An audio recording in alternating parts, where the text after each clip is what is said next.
We're talking about the Hyperion 2.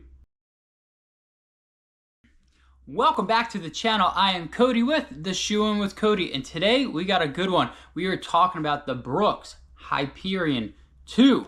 In this video, I'm going to go over some of the tech specs and kind of what it has been like for my first couple runs in the shoe. I have about 9-10 miles into the shoe, so not a lot, but I definitely have been putting this through the ringer. And I do want to point out one thing before I get into all the goodness.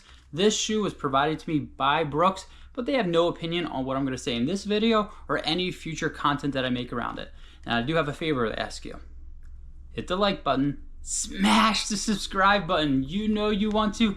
Cost you absolutely nothing, but it definitely helps the channel. Now let's sit back, relax, and talk about the Brooks Hyperion 2.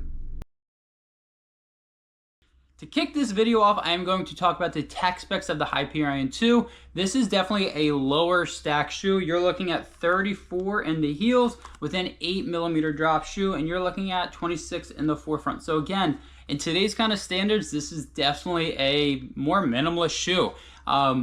This upper is very nice. It's like a breathable, lightweight kind of mesh materials, nothing too crazy. The tongue that they have has pads where it wants to be, and it's hard to see, but it is partially gusseted, and what that means is half of it's gusseted on one side, but not on the other side. The foam they have in this shoe is the DNA Flash version 2, so not the 3 that we've seen in some of the other shoes, but it is a nitrogen infused, and it definitely feels really nice. It's definitely got that pop and that peppiness, and then your typical rubber at the bottom. You have rubber here, and got this exposed foam right in the middle right here. Now this shoe does not have a plate.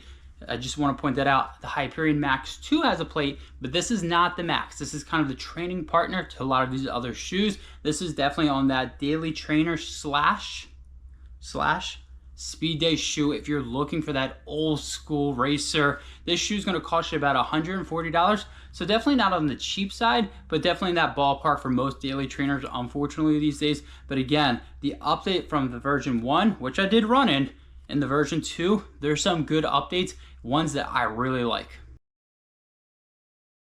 While I know you like some tech specs, I know you clicked on the video to see what I think about the shoe, the Hyperion 2. Again, not the Hyperion Max. I have a review already out about that shoe. This is just the Hyperion, and this shoe just feels like that old school racer to me. It's definitely lower to the ground. Again, 34, back in the day probably didn't feel like it, but nowadays 34 is pretty minimum, but it feels like an old school racer. The upper is pretty snug. Great lockdown, but very, very snug. So if you have a wide foot, you might want to be careful. I can see you busting through the outsole or the upper right here. The foam that they're using, DNA Flash, this nitrogen infused foam, money. My one workout I did with this was a speed workout, and I was dropping the hammer. For part of it, I was in the 640s, then the other part I was 6 flat. For me, that's dropping the hammer. For all of you maybe watching this, you're probably like, well, that's freaking slow, Cody. But that is what I was doing in the shoe, and this thing just felt so peppy. It really did. I'm telling you, I'm dropping the hammer, and it didn't feel effortless. And this does not have a plate. So I was a little shocked by that. I thought this was going to lag a little bit. I thought I was going to be missing a plate. Not at all. This definitely hit the mark. It felt fantastic underfoot. But again, I keep echoing this. This feels like an old school trainer. So I think if some people are looking for what a more modern shoe kind of feels like with these other speed day shoes, it might fall short there. But for me, I really liked it. I really liked it a lot. I thought I had a great lockdown in. I felt fast, and when I did go out at slower paces, it felt really good. So it's not one of these shoes that only feels good at fast paces. It also feels good at that 8:30 pace, even in the 9s when I was really going slow, when I was hurting at the end of that one speed workout, which was about 8 miles, that speed workout. It felt really, really good at all different paces. I'm shocked, to be honest with you. I had very little expectations for the Hyperion 2. I didn't love the Hyperion 1. When I did the Hyperion 1, I felt like my feet were hurting. Like I finished the speed workout in the Hyperion 1, it didn't feel great. Not the case in this one. Maybe my feet just got tougher, I doubt it, but my feet feel wonderful after this one. And again, I'm gonna keep echoing, not that much stack in here, especially in the forefront.